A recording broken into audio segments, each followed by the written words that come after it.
life has improved. Anton managed to find medicine at the supermarket, so Pavel's health improved greatly.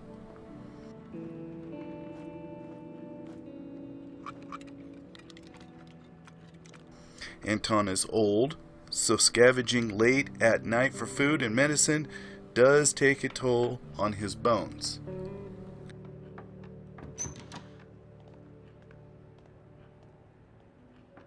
Veta understands his suffering, so she spends the day cooking the food Anton gathered. When Lata comes to eat, Veta reminds her that through Anton's efforts, this is the reason why she is able to eat this day. Veta leaves it at that as she goes about her tasks. After taking medicine, Lada looks at the tired old man as he sleeps. Maybe she is thinking that she may have been wrong about Anton, as her prejudices led her to believe. Veta says nothing as she sings to herself and continues cooking food to eat.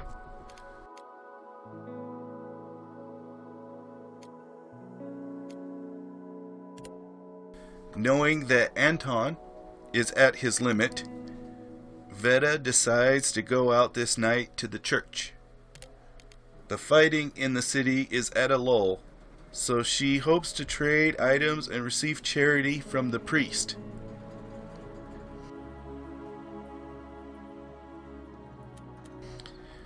The priest knows Veta very well and happily shares what little he has. He is also grateful to Veta as she shares what little she has with him as well.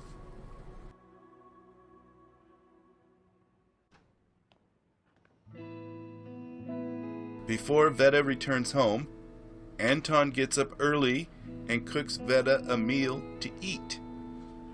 It warms Veta's heart and stomach when she eats it, as it is hot and filling. Laura comes over again and asks Anton for help as she is afraid again.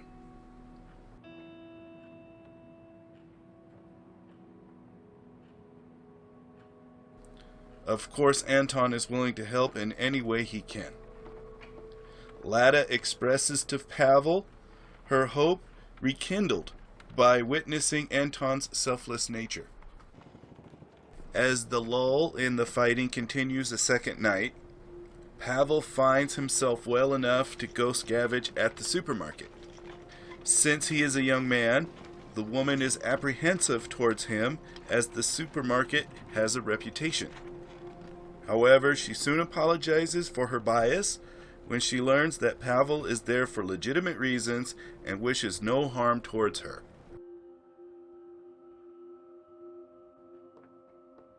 Leaving the two women home alone may have been a mistake.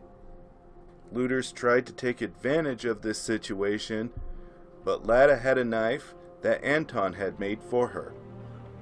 Although she drove them off, Lada was hurt a little since she had to get physically violent.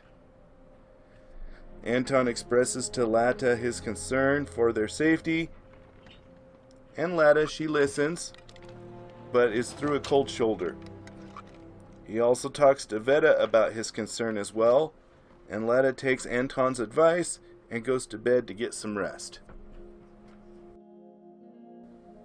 Since fighting in the city has resumed more fierce than before, Pavel goes out a second night.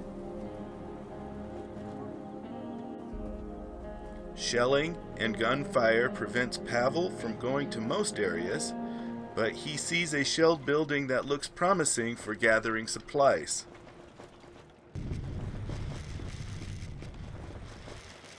However, Pavel runs into people who are armed, so his search is cut short. They take a couple of shots at him, but Pavel is a fast runner, so he escapes unharmed. Being shot at last night really rattles Pavel's insecurity. Anton sees this and he understands.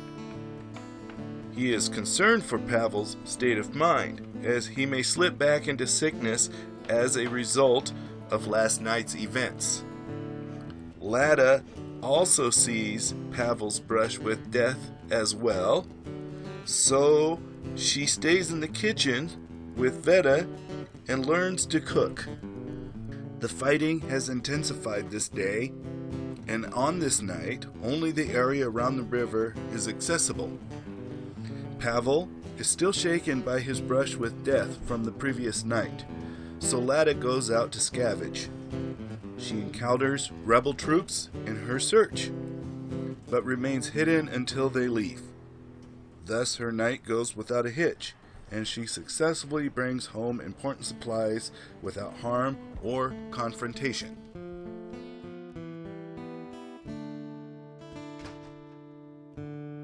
Even though Lada's night is successful, it was very frightening for her, so she immediately goes to rest.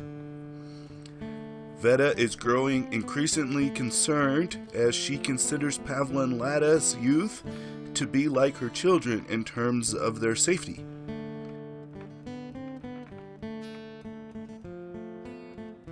Even Anton worries for Lada and Pavel, as they are young and prone to unnecessary risks.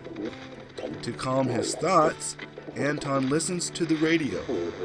Even though it will remain good weather, supplies are growing short, and money is no longer used as currency.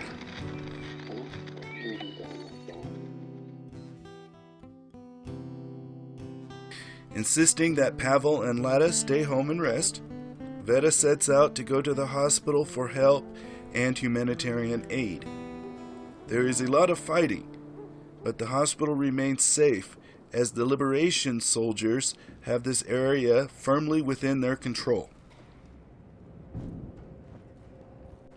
She learns that recently the hospital was shelled by rebel forces and many people, especially children, were killed. Even so, Veta is able to return home with good supplies received from the humanitarian efforts set up at this hospital.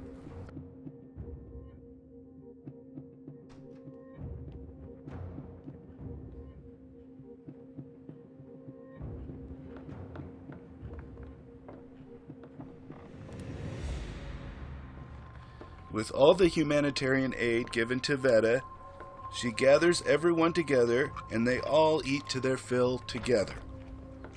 This is a rare occasion and everybody is thankful, and joy is expressed abundantly.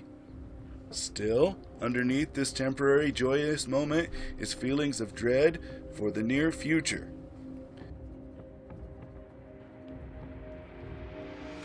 Nothing can be done about that, so Veta continues throughout the day, creating good food so that at least for now, they have happy hearts.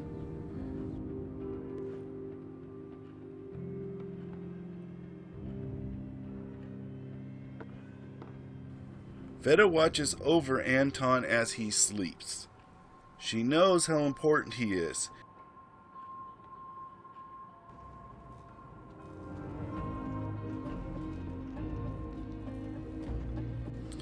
Pavel decides to go back to the hospital and see if there is more humanitarian aid.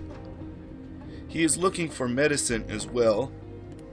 Both he and Latta, although feeling better, they cannot seem to quite shake their illnesses. However, there is a bias towards him as he is a young man, and he is informed bluntly that women, children, and the elderly have priority. No one really cares, so he returns home with what he is given.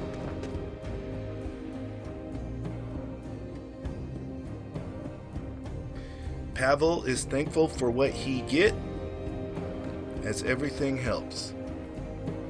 As Pavel goes to bed, he contemplates on his own prejudices he had before the war and how they have changed recently.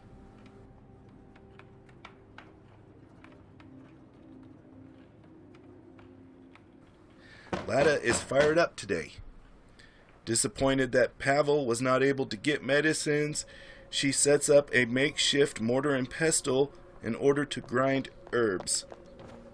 Ora comes by again and tells Lata that her and her daughter have been granted permission to leave through the humanitarian corridor.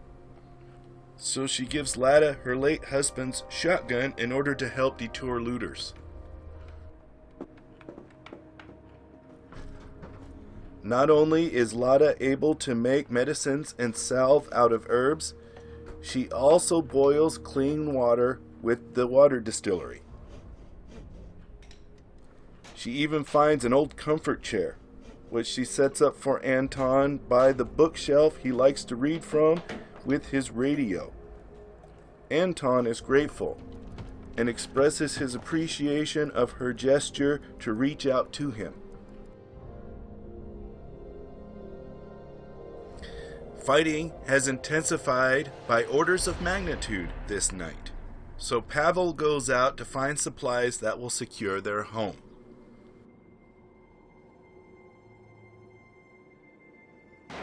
A rebel sniper sits on top of a construction site tower, and for every shot Pavel hears, that could mean someone may have died or gravely injured. The rebel forces shoot indiscriminately, so no one is safe. Pavel finds a man who has been shot dead and a note next to him. Seems that the man was shot trying to escape the city, and a child was taken to a rebel indoctrination camp. This is the end of the episode, and I am your host, Mr. Raymond Blair. Please think about the events represented here today, as events such as these are happening today. Take care.